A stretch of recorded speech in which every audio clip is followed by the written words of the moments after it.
দর্শক স্বাগত জানাচ্ছি TVN24 নিউজ নেটওয়ার্কের নিয়মিত আয়োজন আওয়ার ডেমোক্রেসি অনুষ্ঠানে। আপনাদের সাথে আছি আমি ইহসান জুয়েল। অদ্ভুত একটা রহস্যময় সময় চলছে ইরান এবং আমেরিকান যুদ্ধকে ঘিরে, কারণ প্রেসিডেন্ট ডোনাল্ড ট্রাম্প ঘোষণা দিয়েছেন ইরানের সাথে আর কোনো আলোচনা নয়। অর্থাৎ তিনি যেই কর্মকর্তারা আলোচনার সাথে যুক্ত ছিলেন তাদেরকে নির্দেশ দিয়েছেন আলোচনা করা যাবে না। তাহলে সমাধানটা তিনি কি ভাবছেন, যেটি অনেক বিশ্লেষকরা মনে করছেন যে তিনি ইরানকে একটা দীর্ঘমেয়াদে অর্থনৈতিক চাপ তৈরি করতে চাইছেন, চাপ তৈরি করে কাবু করতে চাইছেন, কারণ প্রেসিডেন্ট দাবি করছেন হরমুজ এখন আমেরিকার পূর্ণ নিয়ন্ত্রণে আছে। অন্যদিকে ইরানও বলছে হরমুজ তাদের পূর্ণ নিয়ন্ত্রণে আছে। হরমুজ আসলে কার, এই প্রশ্নটি তোলায় যেতে পারে। এবং একই সাথে এই অর্থনৈতিক অবরোধ কিংবা অর্থনৈতিক চাপ ইরানের উপরে সেটি আরেকটু বাড়বে, কারণ ইউনাইটেড আরব আমিরাত তারা অর্থনৈতিক অবরোধের ঘোষণা দিয়েছে ইরানের উপর। এটি ইরানকে কিছুটা ব্যাকফুটে ঠেলে দেবে। ঠিক এই অবস্থায় দেশের রাজনীতিতেও বহু কিছু ঘটছে, বিশেষ করে ফ্লোরিডা, আমরা আলাস্কা, সেসব জায়গায় প্রাইমারি নির্বাচনগুলো হয়েছে। ফ্লোরিডা নির্বাচনটা অনেক বেশি আলোচনায় আসছে, কারণ সেখানে ট্রাম্প সমর্থন করেছিলেন সেই প্রার্থী হেরে গেছে। অন্যদিকে সেইখানে আরও একজন ডেমোক্রেটিক সোশ্যালিস্টের উত্থান ঘটেছে। এবং একই সাথে যে জরিপগুলো সেগুলো বলছে মধ্যবর্তী নির্বাচনকে সামনে রেখে প্রেসিডেন্ট ডোনাল্ড ট্রাম্পের জনপ্রিয়তা সর্বনিম্ন পর্যায়ে তলানিতে গিয়ে পৌঁছেছে। এবং তার যে দুটো নীতির ব্যাপারে অনেকে আশাবাদী ছিলেন, বিশেষ করে অবৈধ অভিবাসীদের ফেরত পাঠানো এবং একই সাথে অর্থনীতি সংস্কার করা, এই দুটো জায়গাতেও নানা ধরনের প্রশ্ন উঠছে। জরিপগুলোতে তার জনপ্রিয়তা কমে আসছে। এই সব বিষয় নিয়ে আমরা আজকের অনুষ্ঠানে আলোচনা করব। আলোচনার জন্য আমন্ত্রণ জানিয়েছি ইউনিভার্সিটি অফ নিউ অরলিন্সের প্রফেসর ডক্টর কবির হাসান। আমাদের সাথে আমন্ত্রিত অতিথি হিসেবে যুক্ত হচ্ছেন বাংলাদেশি আমেরিকান অ্যাডভোকেসি গ্রুপ বাগের প্রেসিডেন্ট জয়নাল আবেদিন। আপনাদের দুজনকেই স্বাগত জানাচ্ছি। প্রফেসর ডক্টর কবির হাসান, আমরা শুরুতে বলছিলাম যে একটা অদ্ভুত রহস্যময় সময় চলছে, কারণ আসলে কোন ওয়েতে সমাধানটা খোঁজা হচ্ছে সেটি কারো কাছেই পরিষ্কার হচ্ছে না। আপনার কাছে কতটা পরিষ্কার আসলে বিষয়টা? দেখুন, আমার কাছে মনে হচ্ছে ট্রাম্প যুদ্ধ থেকে পুরোপুরি সরে যাচ্ছেন, আমি সেটা বলবো না, বরং তিনি সম্ভবত সরাসরি আলোচনার দায় কিছুটা নিজের কাছ থেকে নামাতে চাইছেন।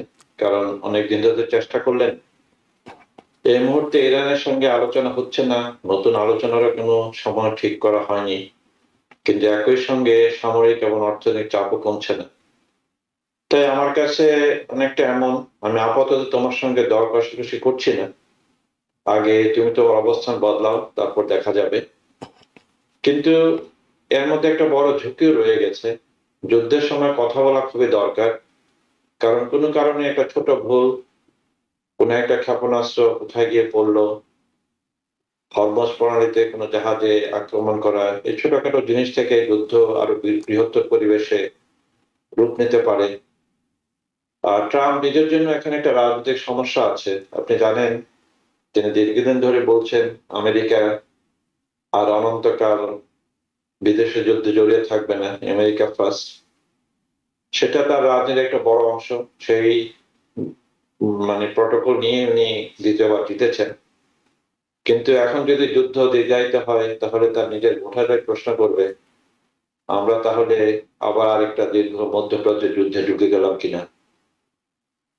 কিন্তু এট দ্য সেম টাইম সে একটু কঠোরতা দেখাচ্ছে, সেটা ট্রাম্প স্টাইল, আপনারা জানেন।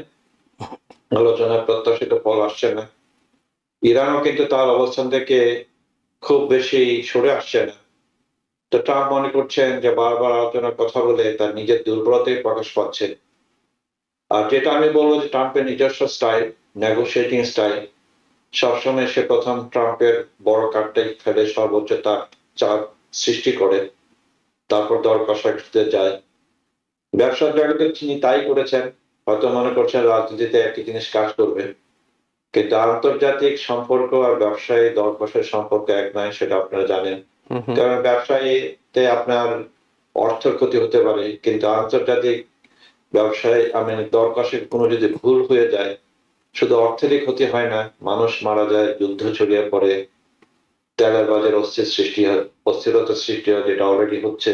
এবং যেই ফরওয়ার্ড মার্কেটে তেলের দাম বাড়ছে, তা আমি বলবো চাপ সৃষ্টি করে একটা কৌশল হতে পারে, কিন্তু শেষ পর্যন্ত কোনো না কোনো রাজনৈতিক সমাধান লাগবেই। শুধু সামরিক শক্তি দিয়ে ইরানকে পরাস্ত করা যাবে না, ইরান অলরেডি সেটা প্রমাণ করেছে। এই মুহূর্তে আমি এতটুকুই বলবো, তারপরে পরের প্রশ্নের জন্য রইল। জি, অনেক ধন্যবাদ আপনাকে আপনার বিশ্লেষণের জন্য। জয়নাল আবেদিন, আপনার কাছে একটু শুনি যে আপনার কাছে ঠিক কি মনে হচ্ছে, যেটি প্রফেসর ডক্টর কবির হাসান মনে করছেন যে ঠিক সরে আসতে চাইছে কিন্তু যুদ্ধের মাধ্যমে নয়, কিন্তু বিকল্প কি হতে পারে সেটা নিয়েও এক ধরনের সংশয় আছে। আপনার কাছে কি সংশয়ের জায়গাটাই অনেক বেশি ক্লিয়ার, নাকি ট্রাম্প যে পলিসিতে এগুচ্ছে সেটা নিয়ে স্পষ্ট কোনো ধারণা আছে? ধন্যবাদ প্রফেসর সাহেব, অত্যন্ত সুন্দরভাবে বিষয়টি বোঝানোর চেষ্টা করেছেন। তো আমি এইভাবে বলতে চাই, যুদ্ধ শুধু শক্তির নয়, যুদ্ধ হচ্ছে বুদ্ধি এবং কৌশলের। তো ডোনাল্ড ট্রাম্প যুদ্ধের শুরু থেকে যে বিভিন্ন ধরনের ধমক, বিভিন্ন ধরনের স্ট্র্যাটেজিগুলো অলরেডি অ্যাপ্লাই করার চেষ্টা করেছেন, যে এই পলিসিতে যেহেতু কাজ হচ্ছে না, এখন একটু মনে হয় বিষয়টাকে অন্যভাবে দেখতে চাচ্ছে। যেমন ধরেন, ইরানের অর্থনৈতিক অবস্থা এমনিতেই অত্যন্ত নাজুক, কোনো সন্দেহ নাই। এখন দীর্ঘকালীন যদি যুদ্ধ চালাতে হয়, তাহলে অর্থনৈতিকভাবে একটা দেশকে যেভাবে যে পরিমাণ অর্থনৈতিক সমৃদ্ধির প্রয়োজন, সেই সমৃদ্ধিটা ইরানের নাই। তার উপরে এখন আমরা যেটা দেখতে পাচ্ছি যে দুবাই, ইউএইর উপরে আন্তর্জাতিক ব্যবসা বাণিজ্যের ক্ষেত্রে ইরান অনেকটা নির্ভর করে থাকে। কারণ ইরান যেহেতু অনেকগুলো এম্বার্গোর মধ্য দিয়ে যাচ্ছে, বিভিন্ন দেশ থেকে তাদের চাহিদা মতো পণ্য আমদানি করতে পারে না, বিভিন্ন দেশে তাদের চাহিদা মতো পণ্যগুলো রপ্তানি করতে পারে না। দুবাই, ইউএই কে, ইউনাইটেড আরব আমিরাতকে, এইটা ইরানের জন্য একটা কমার্শিয়াল হাব। কিন্তু আজকে যে বিষয়টি এসছে সেটি ইরানের জন্য একটু উদ্বেগজনক। সেটা হলো যে ইউএই যে এম্বার্গোটা দিচ্ছে, এম্বার্গোটা ফাইন্যান্সিয়াল এবং ইকোনমিক যে এম্বার্গোটা, এইটার মাধ্যমে যে ইফেক্টটা হবে ইরানের, সেটা হলো ইরান হয়তো আবার নেগোসিয়েশন যে টেবিল, সেখানে ফিরে আসার জন্য চেষ্টা করবে। যেই কৌশলটা ডোনাল্ড ট্রাম্প বারবার পজিটিভলি বলে চেষ্টা করেছে যে আজকেই একটা সমাধান হয়ে যাচ্ছে। গত এক সপ্তাহ ধরে আমরা কিন্তু তাই শুনছিলাম। গত রোববার দিন তো 60 দিনের যে যুদ্ধবিরতি, সেটা কিন্তু এক্সপায়ার্ড। এখন কোনো যুদ্ধবিরতি নাই, এখন আলোচনার টেবিলেও নাই। তার উপরে ডোনাল্ড ট্রাম্প যেটা বলছে যে তোমাদের সাথে আর কোনো আলোচনাই নয়। এটা আসলে আমি মনে করি একটা কৌশল, একটা বিরক্তি, এবং একটু দীর্ঘস্থায়ী ভাবে দেখছে যে আলটিমেটলি ইরান যেহেতু যুদ্ধটাকে দীর্ঘস্থায়ী করতে যাচ্ছে। কারণ ইরানের কয়েকটা পলিসির মধ্যে কিন্তু একটা পলিসি এমন আছে যে আগামী 2029 সাল পর্যন্ত যুদ্ধটা দীর্ঘায়িত করতে চায়। অর্থাৎ যতদিন ডোনাল্ড ট্রাম্প প্রেসিডেন্ট হিসেবে থাকবে, ততদিন পর্যন্ত ইরান যুদ্ধ চালিয়ে যাওয়ার মতো একটা সক্ষমতা দেখাচ্ছে একভাবে। তো এই তাদের এই মোশনটাকে অ্যাটাক করার জন্য এটা একটা কৌশল কিন্তু ডোনাল্ড ট্রাম্প নিচ্ছেন, যার ফলশ্রুতিতে এই ইউএই আজকে হয়তো এই যে এম্বার্গোটা দিল, এম্বার্গোটার কারণে যেটা হবে, ইরান নেগোসিয়েশনের বিষয়ে সিরিয়াস হবে। হরমুজ প্রণালী, যেটা লিঙ্ক দুইজনই, হরমুজ প্রণালীর যে বিষয়টা আপনি বললেন, ইউএস এবং ইরান দুইজনেই দাবি করছে। আসলে বিষয়টা হরমুজ প্রণালী 100% কারো কন্ট্রোলে নাই। কারণ একদিকে ইউএস এর ব্লকেটটা তো উঠে নাই, ব্লকেটের কারণে ডিস্টার্ব হচ্ছে। আবার যখন ব্লকেটের কাছে অন্য কোনো জাহাজ যাচ্ছে, সেখানে ইরান আক্রমণ করছে। তাহলে ইরানের যে আক্রমণের যে ক্ষমতাটা যেমন আছে, ব্লকেট তো যেহেতু আছে, ইরান মানে হরমুজ প্রণালীটা, এটা একটা বিরাট ফ্যাক্টর। এটা যুদ্ধের একটা যুদ্ধের তো আসলে এখন হার জিত নির্ধারণ করছে হরমুজ। হরমুজ যার জয় তার, বিষয়টা অনেকটা এরকম। তো যদি ইউএই মাধ্যমে ইরান যদি ফাইন্যান্সিয়ালি একটু মানে অসুবিধায় পড়ে, তাহলে হয়তো এটা কিন্তু ইরানের জন্য একটা বিরাট লস, যা ইরানকে একটা বিপর্যয়ের মুখে ঠেলেও দিতে পারে।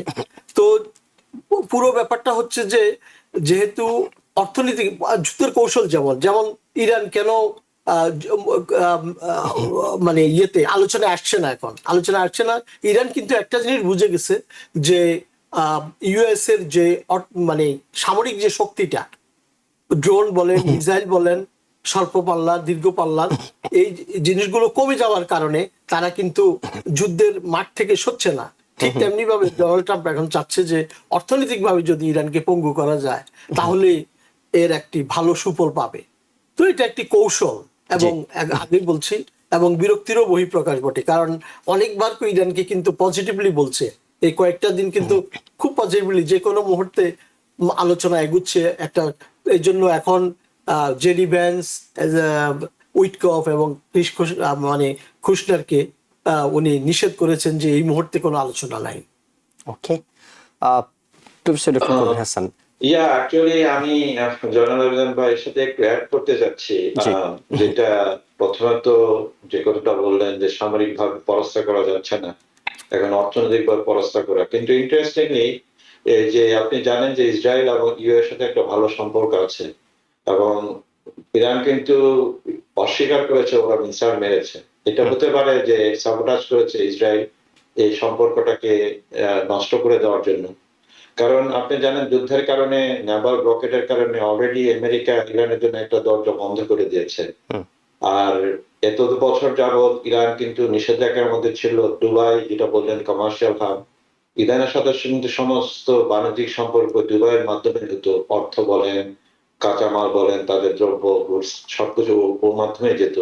এখন ইসরায়েল এবং আমেরিকা উইথ ইউএই বোধহয় একটা মানে কনসার্টেড এফোর্ট এই জিনিসটা সৃষ্টি করে একটা আরেকটা দরজা বন্ধ করে দিচ্ছে, যেটা মানে কমার্শিয়াল ভাব, যেটা আমাদের জনপ্রধান বললেন। তো এখন এটা ডেফিনেটলি অর্থনীতির উপর খুব চাপ পড়বে, কিন্তু এট দি সেম টাইম আপনাকে বুঝতে হবে ইরান কিন্তু আজকে 40 বছর ধরে এই অর্থনৈতিক অবরোধের মাধ্যমে আছে। এবং আপনি অর্থনৈতিক অবরোধ দিচ্ছেন একটা রেজিমকে ইয়ে করার জন্য, কিন্তু এটা কিন্তু আবার একটা নেগেটিভ একটা ইম্প্যাক্ট করতে পারে ইন দি সেন্স, কারণ আপনারা কিন্তু সরকারের শাস্তি দিচ্ছেন না, কারণ আপনারা সেই সরকারকে আপনি ফালতে পারবেন না, যেটা পারেননি প্রথম 2 সপ্তাহের মধ্যে। তখন কি হবে, জনগণ শাস্তি দিচ্ছেন এবং জনগণ কিন্তু আরো বেশি ন্যাশনালিস্টিক হবে। আপনি তখন যে ইরান যেটা চাচ্ছে যে ওদের একটা যুদ্ধকে দীর্ঘস্থায়ী করার জন্য, কারণ স্ট্র্যাটেজিক্যালি ইরান এখানে লাভবান হবে, কারণ ইলেকশন আসতেছে ইয়াতে নভেম্বরে, ইসরায়েল ইলেকশন আসতেছে অক্টোবরে। কিন্তু ইসরায়েলের কিন্তু এট দ্য সেম টাইম যুদ্ধ চালিয়ে যাওয়ার কারণ নেতানিয়াহু জেতার জন্য, সেটা তার জন্য একটা পজিটিভ। এটা ভেরি কমপ্লিকেটেড একটা ইকুয়েশন কাজ করছে। কিন্তু একটা জিনিস হবে, দুবাইও কিন্তু তারও ক্ষতি আছে। সে যদি এটা করতে যায় যে একটা নিরাপদ, সবাই জানেন দুবাইতে বাড়ি করে ব্যবসা করে, এখানে ফ্রি পোর্ট, সেই ইমেজটা যদি নষ্ট হয়, দুবাইও কিন্তু অর্থনৈতিকভাবে ক্ষতিগ্রস্ত হবে, আবুধাবি আমি ক্ষতিগ্রস্ত ঠিক হবে। এই প্রশ্নটি আপনার কাছে করতে চাইছিলাম প্রফেসর ডক্টর কবির হাসান। সেটা হলো যে ইরান, যেটি জয়নাল আবেদিন বলছিলেন যে 2029 সাল পর্যন্ত এই যুদ্ধটাকে টেনে নিয়ে যেতে চায়, এটি অনেকটা নিজের নাক কেটে আরেকজনের যাত্রা ভঙ্গ করার মতো একটা চেষ্টা। কারণ ইরানের অর্থনীতির যে অবস্থা, সেই জায়গায় এখন ইউনাইটেড আরব আমিরাত, আপনি একটি সম্ভাবনা কিংবা আশঙ্কার কথা বলেন যে ইসরায়েলও সাবটেজটা করতে পারে, কিন্তু আমার প্রশ্নটা হলো ইউনাইটেড আরব আমিরাত কি এটি নিজেদের থেকে অবরোধ দিয়েছে, নাকি আমেরিকার চাপে, যেহেতু ইরানকে অর্থনৈতিকভাবে কোণঠাসা করতে চায়, ইউনাইটেড আরব আমিরাতকে এই ধরনের অবরোধ দেওয়া হচ্ছে এবং সামনের দিনে আরো বেশ কয়েকটি দেশ থেকে হয়তো এটি আসতে পারে? এটা ডেফিনেটলি আমি মানে শিওর না, আমি হাই প্রবাবিলিটিটা বলতে পারি এটা আমেরিকান ইসরায়েলের চাল ইউনাইটেড আরব এমিরেটসকে দিয়ে এটা করিয়েছে। কারণ এখন ইরানের উপর চাপ সৃষ্টি করতে যাচ্ছে। ওরা মনে করছে, যেটা জনপ্রধান বললেন, যেহেতু সামরিক ভাবে ওরা জয়ী হতে পারেনি, এখন অর্থনৈতিক ভাবে পুরো ফুল স্কেল ওরা নেমে গেছে আর কি। কিন্তু এট দ্য সেম টাইম আপনাকে মনে রাখতে হবে যে ইউনাইটেড আরব এমিরেটস কিন্তু অর্থনৈতিক ভাবে ক্ষতিগ্রস্ত হচ্ছে সাংঘাতিক ভাবে। তারা কতদিন এটা বিয়ার করবে সেটাও দেখতে হবে। তারাও তো মানুষ, তারাও তো ব্যবসায়ী। আরেকটা জিনিস বুঝতে হবে যে ইরানের সাথে দুবাইয়ের যে সম্পর্ক ঐতিহাসিক, অনেক বছরের, এটা শুধু এবং এটাই কিন্তু সেকেন্ড দরজা, যেটা বললাম আর কি, এই যে অবরোধের পরে এটার মাধ্যমে একটু ইরান কিন্তু তার সবকিছু পাচ্ছে। হ্যাঁ, একটু হাইয়েস্ট একটু দ্রব্যমূল্যের দাম বেশি, কিন্তু অ্যাটলিস্ট আপনি একটা সাপ্লাই রোড মানে সফটওয়্যার আউট একটা ওপেন ছিল, এখন সেটা বন্ধ করে দিয়েছে আর কি। কিন্তু কতদিন এই ইউনাইটেড আরব এমিরেটস এটাকে বহন করবে? এইটা যে ইউনাইটেড আরব এমিরেটস বুঝে না, তাদেরও যে ইন্টেলিজেন্স তা নাই, কিন্তু এরা তো পুতুল সরকার, তাই না? একেবারে কি করতে পারবে? আমেরিকা ডোনাল্ড ট্রাম্প বলেছে এটা করতে হবে। তারপরে ইসরায়েলের সাথে তো ভালো সম্পর্ক, ওরা বলছে যে ইসরায়েল ইচ্ছা করলে এই পুরো রয়্যাল ফ্যামিলিকে ধ্বংস করে দিতে হবে, তাদের জানে কোন মুহূর্তে কি। তো তারাও হয়তো থ্রেট করছে যে তোমাদের এটা করতে হবে, কারণ এটা আমাদের জন্য দরকার। ব্যাপারটা তাই হচ্ছে আসলে। জি, অনেক ধন্যবাদ। জনাবুদ্দিন, আপনার কাছে একটু আমরা ফিরি। সেটি হলো যে সামনে মধ্যবর্তী নির্বাচন, এটিকে সামনে রেখে যে প্রাথমিক নির্বাচনগুলো হচ্ছে, প্রাইমারি ইলেকশনগুলো হচ্ছে, বিশেষ করে ফ্লোরিডা একেবারে প্রেসিডেন্টের নিজের জায়গা, এবং আলাস্কাতেও হয়েছে। আমরা এর আগের বেশ কিছু প্রাইমারির ফলাফলও পাচ্ছিলাম। নতুন যে প্রাইমারিগুলো হলো সেখানে উল্লেখযোগ্য কি ঘটেছে বলে আপনি তথ্য পাচ্ছেন? যে গতকাল মঙ্গলবার ফ্লোরিডা, আলাস্কা এবং ইয়মিং, যেখানে এই তিনটে স্টেটে গভর্নরিয়াল, ইউএস সেনেট এবং বিভিন্ন ইলেকশনগুলো হয়েছে, সেখানে আমরা যেটি লক্ষ্য করলাম সেটা হলো ফ্লোরিডাতে রিপাবলিকানদের বিশাল জয় হয়েছে, কোনো সন্দেহ নাই। তবে এই জিনিসটাও প্রুভ হয়েছে যে ফ্লোরিডাতে এনজি নিক্সন, যিনি ডিএস এর ক্যান্ডিডেট ছিলেন এবং 56% ভোট পেয়ে তিনি কিন্তু নির্বাচিত হয়েছেন, মানে ডেমোক্রেট সোশ্যালিস্ট যিনি। তো এটা কিন্তু ইউএস পলিটিক্সের একটা ইঙ্গিত বহন করে। আমরা বিভিন্ন স্টেটে ইতিমধ্যে একটা জিনিস লক্ষ্য করছি যে ডেমোক্রেট সোশ্যালিস্টের যে উত্থানটা হচ্ছে, আমি বলছি না যে ফ্লোরিডা সোশ্যালিস্ট মানে প্রগ্রেসিভ স্টেট হয়ে যাচ্ছে, যেখানে 1 পয়েন্ট রিপাবলিকানদের সেখানে একটা বিরাট অ্যাডভান্টেজ আছে।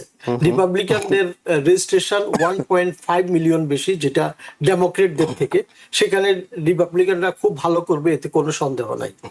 কিন্তু এর মধ্যেও যে এই যে ডেমোক্রেট সোশ্যালিস্ট যেটা ডিএসএ, তাদের যে উত্থান, এটা কিন্তু একটা বিশাল ইঙ্গিত বহন করছে, যেখানে 56% ভোট পেয়ে উনি সেনেটে ইলেক্টেড হয়েছেন, নির্বাচিত হয়েছেন। তো আরেকটি জিনিস যেটি আলাস্কাতে দেখেন, মেরি প্যালটোলা যিনি নির্বাচিত হয়েছেন এবং ড্যান সুলিভানকে উনি হারিয়েছেন সেনেটে, যেটা আগামী দিনে সেনেটে ডেমোক্রেটদের প্রাধান্যের জন্য একটা কারণ হতে পারে। আগের মানে আলাস্কাতে মেরি প্যালটোলা নির্বাচিত হওয়ার কারণে যে এই সেনেট রেসগুলো কিন্তু, সেনেট রেসটা কিন্তু অনেক কম্পিটিটিভ হবে এবার। তো এটা ডেমোক্রেটদের অ্যাডভান্টেজ পয়েন্টে থাকতে পারে। যেখানে আলাস্কা হচ্ছে একটা Republican, generally Republican safe hub, সেখানে কিন্তু সেই জিনিসটা এখন আর বলা যাচ্ছে না। এখন ডেমোক্রেটদের একটা চ্যালেঞ্জের, ভালো ভালো চ্যালেঞ্জের মুখে কিন্তু আলাস্কান রিপাবলিকানরা পড়তে যাচ্ছে। ইয়মিং এ দেখেন, যেখানে মেগান উনি লস্ট করেছেন, যে যিনি ডোনাল্ড ট্রাম্পের এন্ডোর্স ক্যান্ডিডেট, সেখানে উইন করেছেন হ্যারিয়েট হেগান, রাইট? হ্যারিয়েট হেগান উইন করছেন। তো এখানে একটা মিক্স রেজাল্ট। কিন্তু এই পুরো জিনিসগুলো কি দিচ্ছে, যে ডোনাল্ড ট্রাম্পের এন্ডোর্সমেন্ট কোনো নিশ্চয়তা দিচ্ছে না যে কোনো একটা ক্যান্ডিডেট উনি, উনার এন্ডোর্সমেন্ট থাকলেই যে কোনো একটা ক্যান্ডিডেট জয়ী হবে, এর কোনো নিশ্চয়তা নাই। ডোনাল্ড ট্রাম্পের জনপ্রিয়তা রিপাবলিকানদের মধ্যে স্টিল স্ট্রং, কোনো সন্দেহ নেই। কিন্তু তারপরেও ইঙ্গিতটা কিন্তু অন্যরকম। ইঙ্গিতটা হচ্ছে যে পাশা উল্টে যেতে পারে যে কোনো সময়, কারণ ভোটারদের যেই চাহিদা, যে অর্থনৈতিক মুক্তি এবং যে ইমিগ্রেশনের যে কথাটা আপনি শুরুতে বলছিলেন, এই দুটি জিনিস কিন্তু রিপাবলিকানদের জন্য একটা বিশাল অস্ত্র হিসাবে ব্যবহৃত হইতো আগে। কিন্তু অর্থনৈতিক মুক্তির ব্যাপারে মানুষ তো খুবই হতাশ, এবং ইমিগ্রেশনের ব্যাপারে যে বিষয়গুলো, সেগুলো কিন্তু কোনো পজিটিভ রেজাল্ট আনতে পারেনি। নেগেটিভ রেজাল্টই পজিটিভের চাইতে বেশি। বিশেষ করে যেখানে কড়াকড়ি প্রয়োজন নাই, সেখানে হিউম্যান রাইটস এর ব্যাপারে যতটুকু লিবারেল হওয়ার দরকার ইউএসএ হিসাবে, সেটা এই বিষয়, বিভিন্ন বিষয়গুলো কিন্তু এখানে প্রভাব ফেলতেছে। Okay. তো ওভারঅল যে মিড টার্ম ইলেকশনটা এবং অন্যদিকে যুদ্ধ তো আছেই এখানে, যে আমাদের প্রফেসর সাহেব বলছেন এর মধ্যেই যে দুইজনই জিততে চায়, কিন্তু ডোনাল্ড ট্রাম্পও জিততে চায় রিপাবলিকান, এবং বিবিও জিততে চায় ইয়েতে। কিন্তু ডোনাল্ড ট্রাম্প জিততে চায় যুদ্ধটা বন্ধ করে, বিবি জিততে চায় যুদ্ধটা চালু চালিয়ে রাখতে। রাখতে।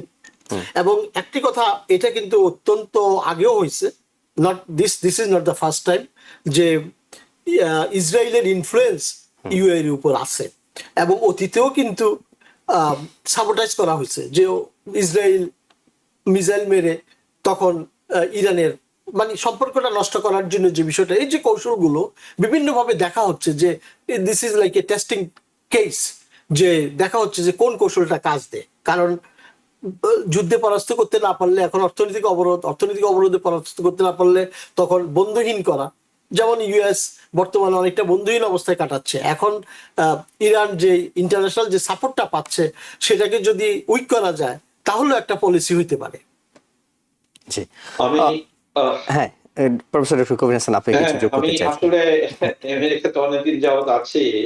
আমেরিকান ভোটারদেরকে আসলে খুব সহজেই নিয়ন্ত্রণ করা যায় না। যেটা জনগণ বললেন, ডেমোক্রেটদের মধ্যে অসন্তোষ আছে, রিপাবলিকানের মধ্যে আছে। ডোনাল্ড ট্রাম্প আগের মতো তার ম্যাজিক দেখাতে পারছে না। এবং একটা জিনিস মনে রাখতে হবে, নভেম্বর ইলেকশন যখন হবে তখন কিন্তু ডোনাল্ড ট্রাম্প ব্যালটে থাকবেন না, ডাউন ব্যালটে। এখন যে জিনিসটা সবচেয়ে বড় প্রশ্ন আর কি, যে ডোনাল্ড ট্রাম্প তার নিজের জনপ্রিয়তা অন্য একজন ক্যান্ডিডেটের কাছে সবসময় কি ট্রান্সফার করতে পারবেন? ওকে, সেই প্রশ্নটা আমাদের কাছে থাকছে। আমার মনে হয় না। কিন্তু এট দি সেম টাইম যারা রিপাবলিকান স্ট্র্যাটেজিস্ট আছেন তারা চাচ্ছেন যে ডেমোক্রেট প্রগ্রেসিভরা উইন করে আসুক। কারণ প্রাইমারি জয় আর নভেম্বরের জয় এক জিনিস না। আমেরিকাতে কিন্তু মিডিয়ান ভোটার বলে একটা কনসেপ্ট আছে, মডারেট আছে, ইন্ডিপেন্ডেন্ট আছে।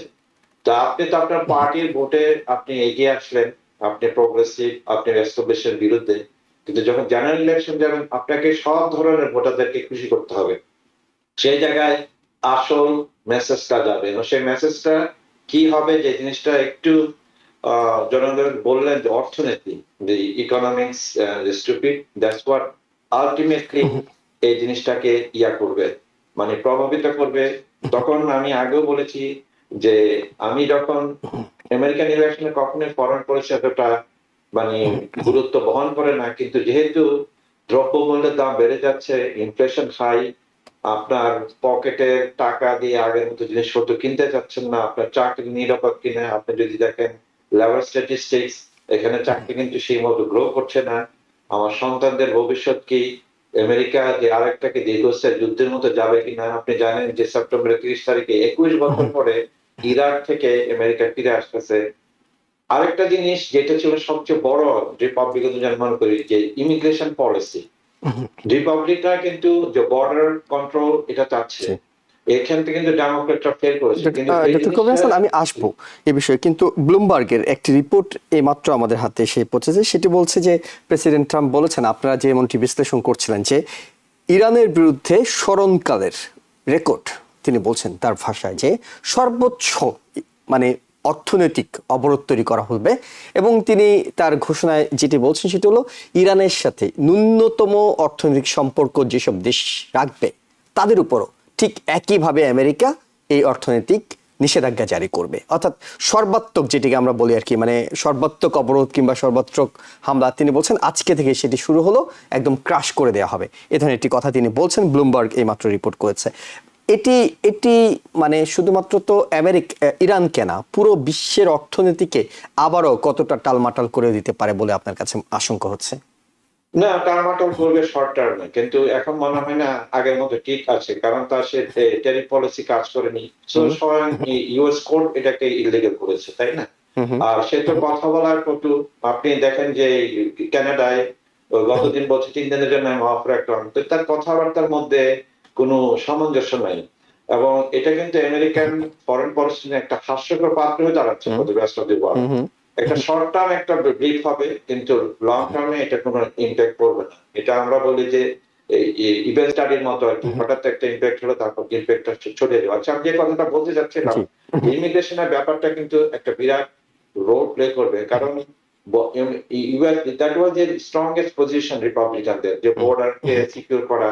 কিন্তু যে জিনিসটা করছে, যে মাস ডিপোর্টেশন, অনেকে মারা গেছে, আপনার প্রতিবেশী 20 বছর ধরে আছে, তার ছেলেমেয়েরা আপনার ছেলেমেয়ের সাথে যাচ্ছে, হঠাৎ করে তাকে তুলে নিয়ে যাচ্ছেন, এটা কিন্তু অনেক অসন্তোষের সৃষ্টি করছে। এই ইমিগ্রেশন পলিসি কিন্তু ডোনাল্ড ট্রাম্পের জন্য ফেল করছে। ধরেন এই যে কিছুদিন আগে সুদান, তারপরে আরেকটা কান্ট্রি যে টেম্পোরারি প্রোটেক্টেড স্ট্যাটাস, এটা ওরা বিচ্ছিন্ন করেছে। আর যেটা অ্যাগেইন আমি বলবো, যে কথা বললেন ব্লুমবার্গে, এটা কাগজে হুঙ্কার, কারণ সবার তো আলটিমেটলি বেঁচে থাকতে হবে, তাই না? এখন যদি বন্ধ হয়, আলটিমেটলি ডোনাল্ড ট্রাম্প যে জিনিসটা করছে, তারা কিন্তু চায়নাকে শক্তিশালী করে দিচ্ছে। আপনি কি মনে করেন যে ইরানের 90 মিলিয়ন পিপল না খেয়ে থাকবে? তখন চায়না থেকে জিনিস আসবে, পাকিস্তানের করিডোর ধরে আসবে, বিভিন্ন সেন্ট্রাল এশিয়া থেকে আসবে, টার্কি তাদের জিনিসপত্র বিক্রি করবে, ব্যবসা চলবে, কিন্তু একটা বেশি প্রাইসে আর কি। ইরানি জনগণ কিন্তু অনেকদিন ধরে এই অবরোধের মধ্যে আছে, তারা জানে কিভাবে বেঁচে থাকতে হয়। আমার মনে হয় যে ইম্প্যাক্টটা খুব বেশি একটা হবে, এটা একটা হুঙ্কার হিসাবেই থাকবে। জি, অর্থাৎ অন্যান্য যে হুমকিগুলো ইরান যুদ্ধ ইস্যুতে ছিল, তেমনই একটা হুমকি হিসেবে এটি থাকবে। হয়তো কিছুটা হলেও দুই একটা দেশ হয়তো অতি উৎসাহী হয়ে এই ধরনের কার্যক্রমে যোগও দিতে পারে। ডক্টর কবির হাসান, আপনার কাছে যে প্রশ্নটি রাখতে চেয়েছিলাম সেটি একটি রাখি। সেটা হলো, আমাদের দেশের ভিতরকার যে নির্বাচনগুলো হচ্ছে, রিপাবলিকানদের ভিতরে এই যুদ্ধটা, যেহেতু প্রাইমারিটা রিপাবলিকানদের ভিতরে হচ্ছে, ডেমোক্রেটদের ভিতরে হচ্ছে, যুদ্ধের ইস্যুটা গুরুত্ব পেতে পারে। কিন্তু ডেমোক্রেটদের মধ্যে তো মানে তারা তো আর যুদ্ধ করছে না, সো তারা যুদ্ধ বিরোধী প্রচারণা কে কতটুকু করলো সেগুলো হয়তো গুরুত্ব পাচ্ছে। কিন্তু মানে স্টাবলিশমেন্টকে ধাক্কা দেয়া, ঠিক এই সময়টাতে এসে নতুন করে ভাঙন তৈরি হওয়া কিংবা একটা অদল বদল হওয়া দলের ভিতরে, এটি কি কিছুটা হলো ডেমোক্রেটদেরকে দুর্বল করে দেবে? আপনার কাছে কি মনে হয় আগামী নির্বাচনে তারা ঐক্যবদ্ধ হয়ে, সুসংহত হয়ে যেভাবে রিপাবলিকানদের মোকাবেলা করা দরকার ছিল, সেই জায়গায় কিছুটা হলো সমস্যা হবে কিনা, নাকি দিন শেষে এক হয়ে যাবে? না, দেখুন, এই ব্যাপারটা তো আমরা দেখছি যে এস্টাবলিশমেন্টের বিরুদ্ধে, যে ডেমোক্রেটিক পার্টিতে এস্টাবলিশমেন্টের বিরুদ্ধে গিয়ে মিশিগানের যে আলসে উইন করলো প্রাইমারিতে, আবার ডোনাল্ড ট্রাম্পের অনেক জায়গায় তার যে টিক, সেটা কাজ করছে না। কিন্তু আমি মনে করি না যে এই ব্যাপার ডোনাল্ড ট্রাম্প মানে এখন দুর্বল হয়ে গেছে, যেটা মাগা, যে 25% তার যে vote bank is very strong. তো আমি তিনটা বিষয় দেখছি আপনার প্রশ্নের উত্তর দিতে গেলে। ডোনাল্ড ট্রাম্প এখনো অনেক শক্তিশালী, রিপাবলিকান পার্টির মধ্যে তার প্রভাব নিয়ে কোনো সন্দেহ নাই। তার দ্বিতীয় পয়েন্ট, তার কিছু দুর্বলতার জায়গা এখন পরিষ্কার হচ্ছে, আগের মতো তার হুঙ্কার কাজে লাগছে না। একদিকে ইরান যুদ্ধ, তার নিজের আমেরিকা ফার্স্ট, তার নিজের মানে প্রমিস থেকে সে দূরে সরে আসছে, যুদ্ধ থেকে সরে থাকার বক্তব্যের সঙ্গে দীর্ঘযুদ্ধের একটা দ্বন্দ্ব আছে। ইমিগ্রেশন যে জিনিসটা বললাম, মানুষ সীমান্ত নিরাপত্তা চায়, কিন্তু অতিরিক্ত কঠোর ডিপোর্টেশন নিয়ে এখন একটা অস্বস্তি দেখা দিচ্ছে রিপাবলিকান পার্টির মধ্যে। এথিক্স এবং ব্যক্তিগত ব্যবসার প্রশ্ন, আপনারা জানেন যে ক্রিপ্টো, এটা হয়তো সাধারণত হতো, কিন্তু যেহেতু আমরা বলি ইনসাইডার ট্রেডিং, সে যেহেতু জানে এই আমেরিকান পলিসি ওদিকে মুভ করবে, কারণ চায়না এআইটা এগিয়ে যাচ্ছে, কারণ আলটিমেটলি সেটা কিন্তু ভবিষ্যৎ সম্পর্ককে নির্ধারণ করবে। তো ট্রাম্পের ফ্যামিলি ওইখানে জড়িয়ে গেছে ব্যবসায়, প্রচুর লাভ করতেছে। তো কনফ্লিক্ট অফ ইন্টারেস্ট বলে একটা কথা আছে আমেরিকান রাজনীতিতে, এটা শুধু লিগেলি না, এটা পারসেপশন সৃষ্টি হলো, সেটা মানে আমেরিকান পলিটিক্সে একটা প্রভাব ফেলবে। কারণ তখন রিপাবলিকান ভোটার বলে, আমার পকেটে পয়সা নেই আর তোমরা মানে বিলিয়ন বিলিয়ন ডলার কামাচ্ছ, সেই জিনিসটা কিন্তু এথিক্সের ব্যাপারটা কিন্তু এই ইলেকশনে একটা রোল প্লে করবে। আর এন্ডোর্সমেন্ট যেটা করেছে আপনি বললাম, যে দুই দিকে আপনার মনে করেন ট্রাম্পের ক্যান্ডিডেট হেরে যাওয়া, তার মানে সে জেনারেল ইলেকশনে হেরে যাবে। সেম ভাবে প্রোগ্রেসিভরা জিতে যাচ্ছে, মানে তারা জেনারেল ইলেকশন জিতে যাবে। অনেকে মনে করেন, অনেক জায়গায় আমি শুনেছি রিপাবলিকান স্ট্র্যাটেজি, যে ওরা প্রোগ্রেসিভকে জিতে আনতে চাচ্ছে, কারণ তখন মিডিয়ান ভোটার এবং ইন্ডিপেন্ডেন্ট ভোটার মডারেটরা জেনারেল ইলেকশনে তাদের এগেইনস্টে ভোট দেবে, তাদের ক্যান্ডিডেট জিতে যাওয়ার সম্ভাবনা বেশি।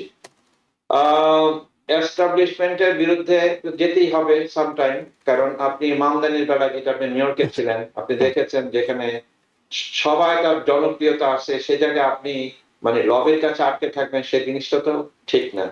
তো এখন ঠিকভাবে বলা যাচ্ছে না কোন দিকে যাচ্ছে। আলটিমেটলি নভেম্বরের আগে অর্থনীতির কি অবস্থা সেটাই ডিটারমাইন করবে ইলেকশন রেজাল্ট কোন দিকে যাবে। ওকে, আমরা দুটি জরিপ প্রকাশিত হয়েছে। জনাবেদিন, আপনার কাছে আমরা জানতে চাইবো ইমিগ্রেশন রিলেটেড পলিটিকো যে জরিপটি করেছে, কারণ রিপাবলিকানদের জয়ের অন্যতম ভিত্তি ছিল অরক্ষিত বর্ডার, সীমান্ত একেবারে জো বাইডেনের সময় যাচ্ছে তাই অবস্থা ছিল। এটি প্রেসিডেন্ট ট্রাম্প খুব ভালোভাবে গুরুত্ব দিয়ে বুঝাতে পেরেছেন এবং পরবর্তীতে তার ভোটাররাও তাকে সমর্থন করেছে এবং তিনি সেখানে আগ্রাসীভাবেই এটি করেছেন, অভিযান চালিয়েছেন। আপনার কাছ থেকে আসার পরে আমি অবশ্যই ডক্টর কবির হাসান আপনার কাছেও জানবো, যেহেতু আপনি অর্থনীতি শিক্ষক, আপনার কাছে জানবো যে প্রেসিডেন্ট ডোনাল্ড ট্রাম্পের নিজস্ব ব্যবসা বাণিজ্য এটি এখন আর রিপাবলিকানদের অনেকে পছন্দ করতে পারছে না। এই বিষয়ে রয়টার্স একটা জরিপ প্রকাশ করেছে। জনাব আবেদিন, শুরুতে আপনার কাছে আমরা একটু শুনি যে ইমিগ্রেশন রিলেটেড যে জরিপ, সেখানে প্রেসিডেন্টের এই কার্যক্রমকে কতটা পছন্দ করছেন দেশের মানুষ, রিপাবলিকানরা ইভেন? যে বিষয়টি হচ্ছে যে রিপাবলিকানরা বর্ডারের ব্যাপারে খুব কঠোর। তারা এমনও বলছিল যে যে দেশের বর্ডার নাই সে দেশের স্বাধীনতা নাই।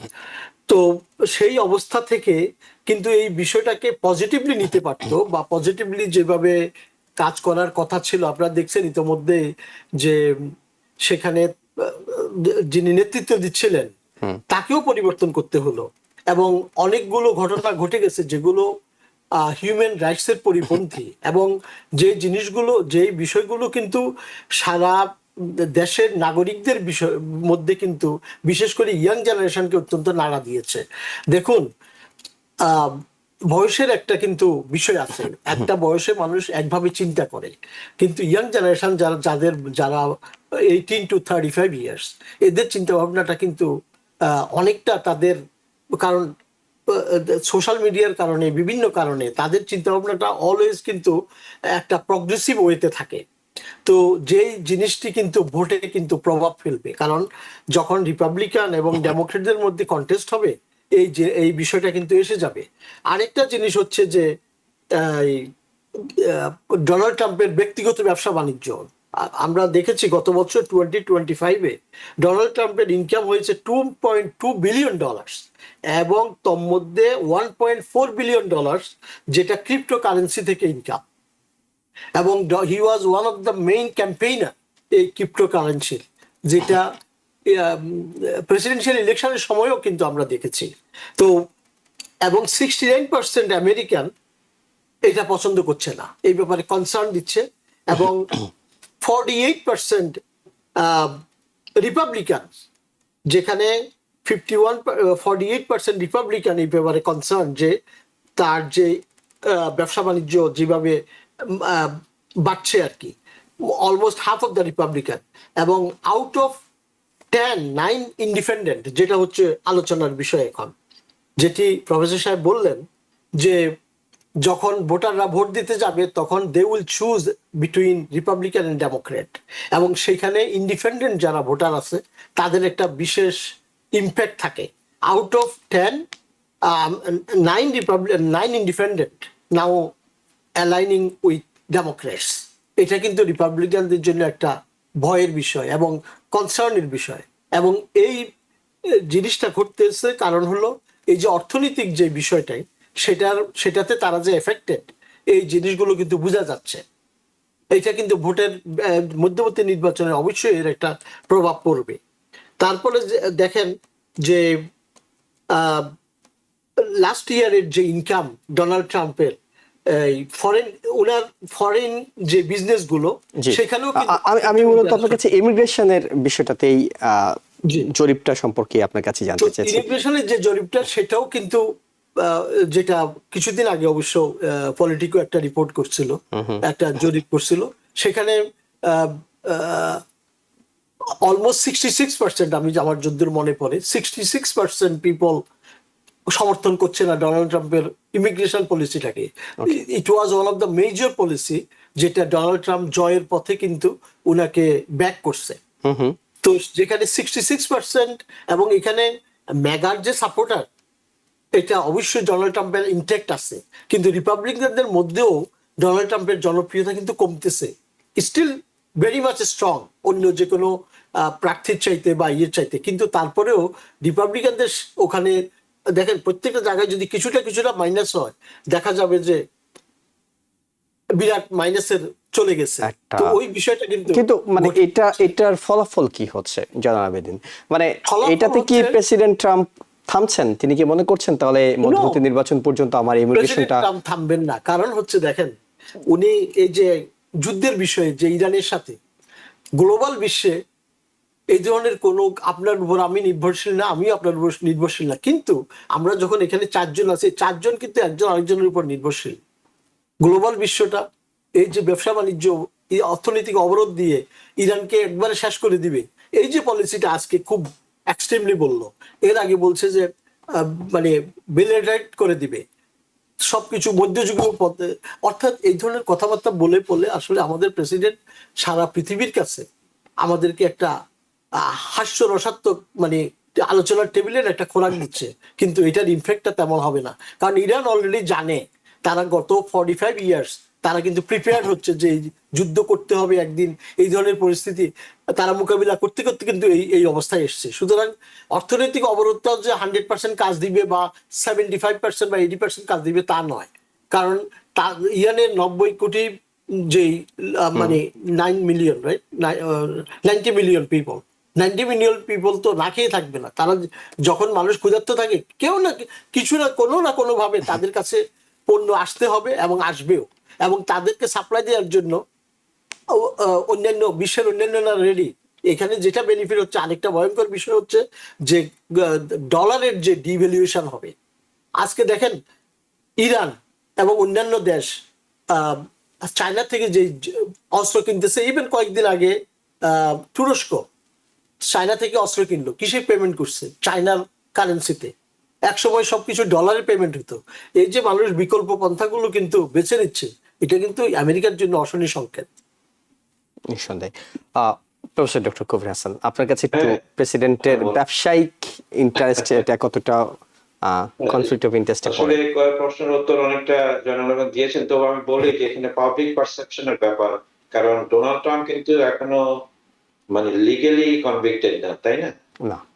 প্রেসিডেন্ট সরকারের সিদ্ধান্তের সাথে ব্যক্তিগত ব্যবসায়িক লাভের একটা সম্পর্ক আছে বটে, কিন্তু এটা যখন পাবলিক পারসেপশন চলে যায়, জনগণের সরকারের উপর বিশ্বাস কমে যায়, এবং আমেরিকাতে গণতন্ত্রে in general conflict of interest, যেটা আমি একটু আগে বলেছি, শুধু বাস্তবে না থাকলেই হবে না, মানুষের কাছে পরিষ্কার হতে হবে যে সরকারি ক্ষমতা ব্যক্তিগত লাভের জন্য ব্যবহার করা হচ্ছে না।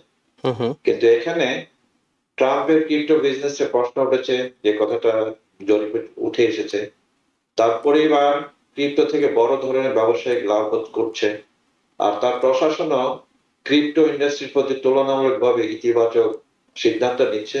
কিন্তু এটা just because to help his family না, এটা বাস্তবতা এবং গ্লোবাল কনটেক্সটে এটা নিয়ে নেওয়া হচ্ছে। কিন্তু মানুষ তো প্রশ্ন করবেই। আহ আমি কিন্তু বলবো না যে এই কারণে পলিসিটা নেওয়া হচ্ছে, কিন্তু perception ultimately will play a big role. তাই যে কথাটা জনগণের সাথে আমি একমত অ্যাকচুয়ালি, মানে আমাদের ইয়াং ভোটার, আমরা যদিও বলি মিডিয়াম ভোটার, ইন্ডিপেন্ডেন্ট, মডারেট, যে ইয়াঙ্গার যে জেনারেশনটা, তারা কিন্তু সাদাকে সাদা বলে, কালোকে কালো বলে। তারা less ideologically oriented than they want to get a job, তাই না? তারা একটা বিয়ে করতে চাচ্ছে, চাকরি চাচ্ছে, তখন তারা দেখবে কার পলিসি আমাদের জন্য অনুকূল হবে। এই যে ইরান যুদ্ধে জড়িয়ে যাওয়াটা আলটিমেটলি রিপাবলিকান পার্টির জন্য একটা ক্ষতির কারণ হয়ে দাঁড়াবে। কারণ এই টাকাগুলো, এটা আমাদের যুদ্ধ না, কেন আমরা করতে গেলাম? এবং শুধু তাই না, যারা জুইশ গ্রুপ আছে তারাও অনেক দাঁড়িয়েছে যুদ্ধের বিরুদ্ধে, কারণ যুদ্ধ ওরা চায় না, যে not in the name of my religion. এগুলো আপনারা দেখছেন। এখন যে জিনিসটা হবে, এটা সবসময় মানে ডেমোক্রেটদের এখন গ্রাসরুট মুভমেন্ট তাদের কি হবে, যে আপনি যদি মিশিগানের প্রাইমারি দেখেন, ডক্টর আল সাইদ জিতে গেল, সেটার পেছনে গ্রাসরুট মুভমেন্টটা যদি ইয়াঙ্গার জেনারেশন থেকে মুভ করতে পারে, তাহলে মধ্যবর্তী ইলেকশন এবং প্রেসিডেন্ট ইলেকশনও তারা একটা বিরাট জয় পাবে। কিন্তু বিগ ই, they have to mobilise the voter. কারণ হিস্টোরিক্যালি দেখা গেছে আমেরিকাতে ইয়াঙ্গার জেনারেশন ভোট দিতে চায় না, কিন্তু তাদের সে টেম্পোকে ধরে রাখতে হবে যাতে তারা ভোট কেন্দ্রে যায়, গেলে মেজরিটি ভোট ডেমোক্রেটদের বাক্সে পড়বে এবং তার ফলাফল নির্ধারণ করবে মিড টার্মে এবং প্রেসিডেন্সি ইলেকশনে কে যাবে। নিঃসন্দেহে আপনাদের দুজনকে অনেক ধন্যবাদ জানাচ্ছি আপনাদের মূল্যবান সময় এবং মতামতের জন্য। আমাদের সময় শেষ হয়ে গিয়েছে।